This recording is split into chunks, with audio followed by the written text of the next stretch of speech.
বিমান flight catering centre বাংলাদেশে একমাত্র আন্তর্জাতিকভাবে স্বীকৃত ফ্লাইট ক্যাটারিং ফ্যাসিলিটি। এটি 1989 সালে প্রতিষ্ঠিত হয়।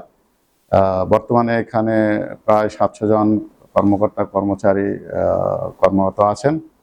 এটা 24/7 চালু থাকে উইদাউট এনি ব্রেক। এখানে টোটাল ক্যাপাসিটি হলো আমাদের এটা হচ্ছে আপনার রক মিলন। এইটা এখন যেটা আমি হাতে নিচ্ছি এটা থাই পেঁপে এটা পাপা রেব। এটা হচ্ছে আপনার পাইনঅ্যাপেল। এটাও কোয়ালিটি মেনটেন করেই আমরা সবকিছু মেনটেন করি মূলত। এবং এটা হচ্ছে আপনার রেড গ্রেপস। এই হলো আমাদের। এটা রিকোয়ারমেন্ট বেসিস, এক একদিন ফ্লাইটের ফ্রিকোয়েন্সির উপর এটা ডিপেন্ড করে, এক একদিন এক এক রকম আর কি। ম্যাক্সিমাম 100 কিলো এরকম বা অ্যাবভ, বিলো। এটা ফ্লাইটের ফ্রিকোয়েন্সির উপরেই এটা ডিপেন্ড করে। রিসিভিং কমিটি যখন আইটেমগুলো রিসিভ করার জন্য ছাড়পত্র দিল, তখন আইটেমটা রিসিভ হলো। রিসিভ হওয়ার পরে কিন্তু দেন আইটেমটা কিন্তু আমাদের মূল স্টোরে ঢুকছে। এবং স্টোরে আমাদের 3টা স্টোরেজ ফ্যাসিলিটিস আছে। একটা হচ্ছে অ্যাম্বিয়েন্ট টেম্পারেচার বা রুম টেম্পারেচার, যে আইটেমগুলো রুম টেম্পারেচার ভালো থাকে সেগুলোর জন্য এইটা। এর পাশাপাশি ওইদিকে আমাদের একটা কোল্ড স্টোরেজ আছে এবং আরেকটা আমাদের ফ্রিজার স্টোরেজ আছে। তো হাইলি পেরিশেবল আইটেমগুলোকে রিসিভ করার পরে কিন্তু ফ্রিজারে ঢুকানো হচ্ছে, এবং যেগুলো অল্প সময়ের জন্য সংরক্ষণ করতে হবে 3 দিনের জন্য পেরিশেবল আইটেম, সেটা স্টিলারে ঢুকানো হচ্ছে। এবং রুম টেম্পারেচার যেটা ভালো থাকে, ক্যান্ড আইটেম বা জুস টাইপের বা ড্রাই আইটেম, সেগুলো রুম টেম্পারেচার রাখা হচ্ছে আর কি, সেগুলো আমরা রেখে দিচ্ছি। কন্টামিনেশন ফ্রি ভাবে যদি আমরা স্টোরেজ করতে চাই, তাহলে আমাদের পেরিশেবল আইটেমগুলোকে সেগ্রিগেট করা দরকার, সেপারেট রাখা দরকার। যে কারণে আমরা সেই সিস্টেম যতটা পারি করেছি। প্রত্যেকটা আইটেমের জন্য দেওয়া সম্ভব হয় না। যেমন এটা আমাদের হচ্ছে এইটা কোল্ড স্টোরেজ শুধু ডিমের জন্য। ডিম খুবই পেরিশেবল আইটেম, জানেন, পতনশীল আইটেম।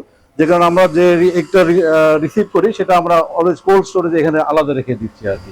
এবং ট্যাগ দিয়ে রাখা আছে, ডেট মেনশন করা আছে কত থেকে আসছে এটা।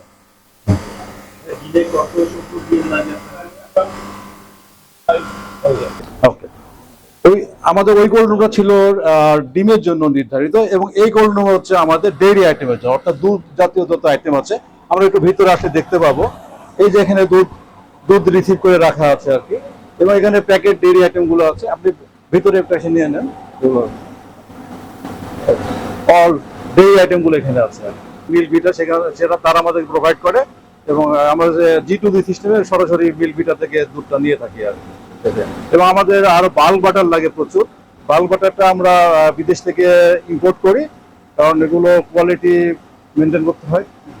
ওকে, ফুড সেফটি এনশিওর করার জন্য আমাদেরকে ফিফো করতে হয়, ফার্স্ট ইন ফার্স্ট আউট।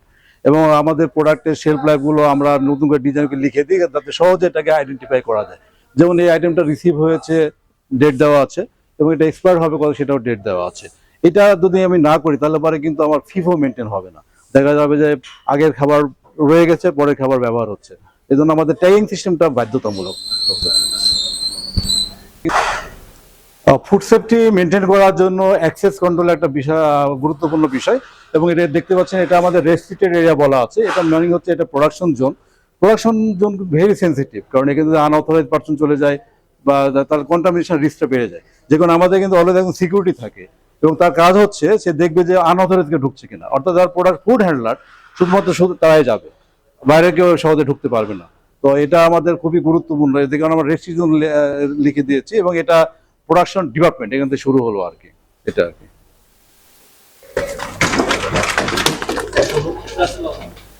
প্রোডাকশনে ঢোকার পরে প্রথমেই আমাদের বেকারি সেকশন আছে।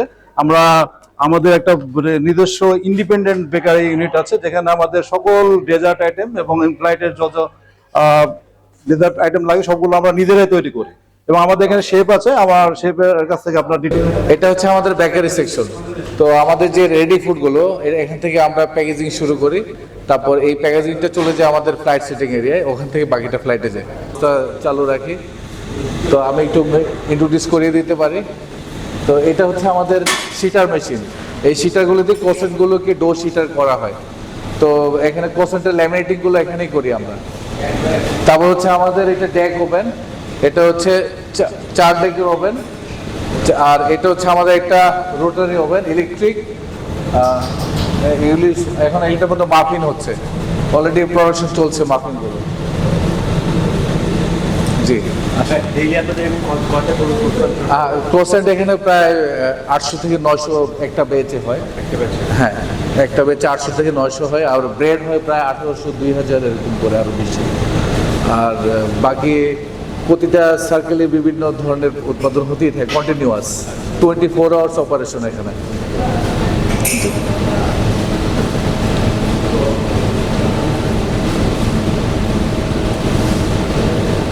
বিস্কিট প্রোডাকশন হচ্ছে, বিস্কিটের যে সেমি রেডি করে এটাকে আমরা ফ্রিজে স্টোর করব, তারপর বাকি ব্যবস্থা এরপরে যাবো আর কি।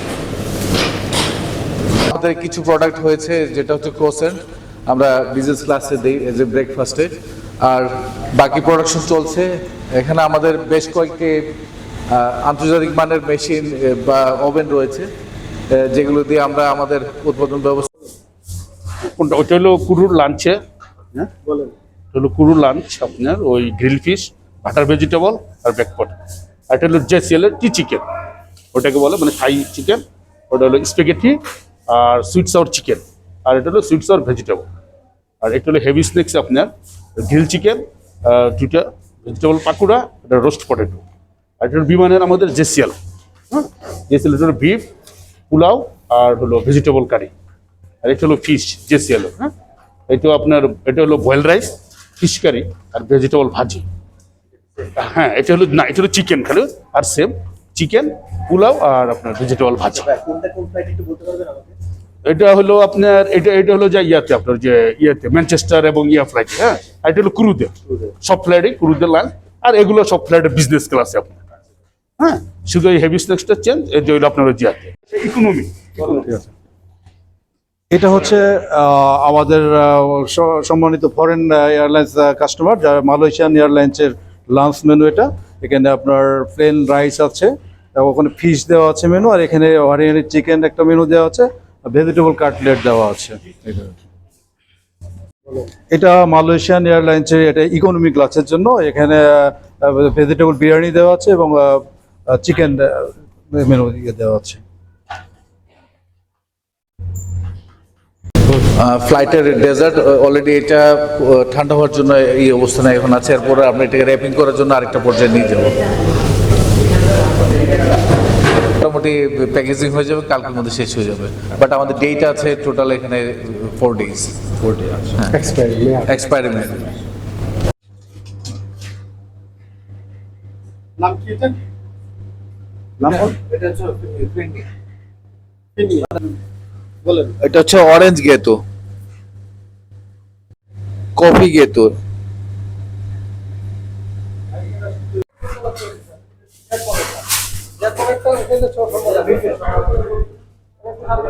ওটা নিচে আমরা ফ্লাইটে যে খাবারটা সংগ্রহ করি বা ইন ফ্লাইটে যায় সেগুলো কিন্তু আমার সিকিউর ওয়েতে, কারণ আমরা জানি প্যাসেঞ্জারদের অনেক সময় সেফ লাইফ ডেঞ্জারের পরিণত হতে পারে।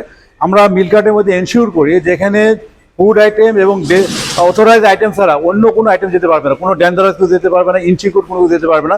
যে কোনো আমাদের সিকিউরিটি টিম আছে, তারা প্রত্যেকটা মিল কার্টকে ভিতরে চেক করে, ফিজিক্যালি ভেরিফাই করে, এবং এখানে সার্চ মিরর আছে আমাদের, এই মিররটা দিয়ে ভিতরে দেখে। এবং অনেক সময় আমাদের এখানে মেটাল ডিটেক্টর ব্যবহার করা হয় যদি সাসপেক্টেড কিছু থেকে থাকে। এটা এই সার্চ দিয়ে পুরো সার্চ করে এর ভিতরে কোনো ধরনের ডেঞ্জারাস কিছু চলে যাচ্ছে কিনা।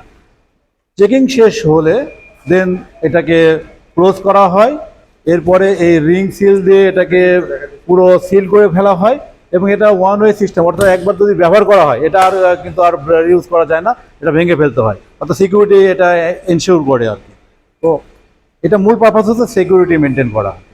এবং এটা সিল হওয়ার পরে এটা অনবোর্ড হয়ে যাচ্ছে, ডিসপাস হয়ে যাচ্ছে।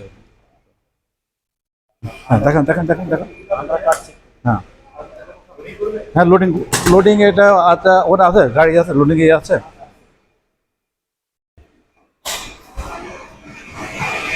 এই কেউ আছে? কেউ তো নাই এখন, একটু পরে দেওয়া লাগবে। আচ্ছা এখন তাহলে এটা একটু টেনে নেন, আপনি টেনে নিয়ে ওখানে যান, আমরা এইভাবে লোড করতে দিই, তারপরে আপনি এটা ধরে নিয়ে। হ্যাঁ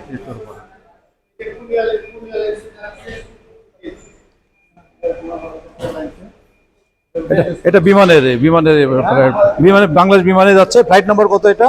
ফ্লাইট নাম্বার হচ্ছে BG335, Dhaka Jeddah. Dhaka Jeddah.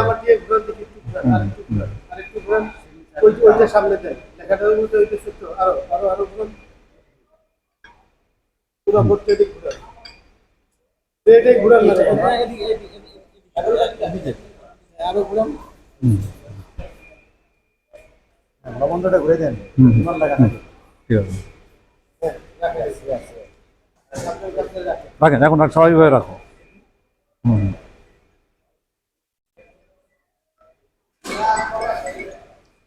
এখন আমি একটা টিমের সাথে পরে কথা বলতেছি। হ্যাঁ, একটা টিমের সাথে আছে। ওকে, হ্যাঁ, আচ্ছা এখন এটা এরপরে আমাদের ধারাবাহিক সাথে, হ্যাঁ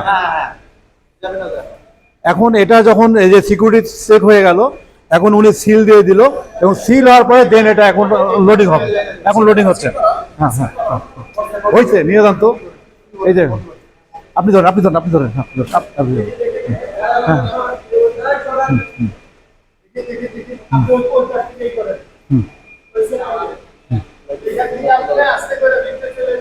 আস্তে আস্তে লয়ে যাও ভিতরে। তো চলছে, চেকিং শেষ আর কি। এখন নিয়ে যান, এখন উঠান, এখন উঠান। হয়েছে হয়েছে, তোমার তো ছাড়িয়ে দেন। হ্যাঁ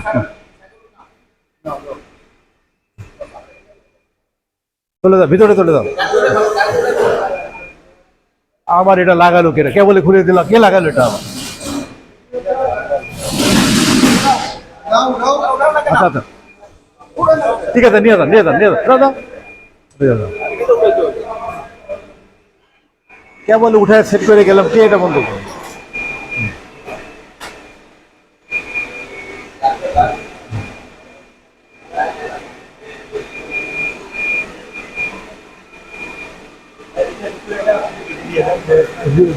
দিব।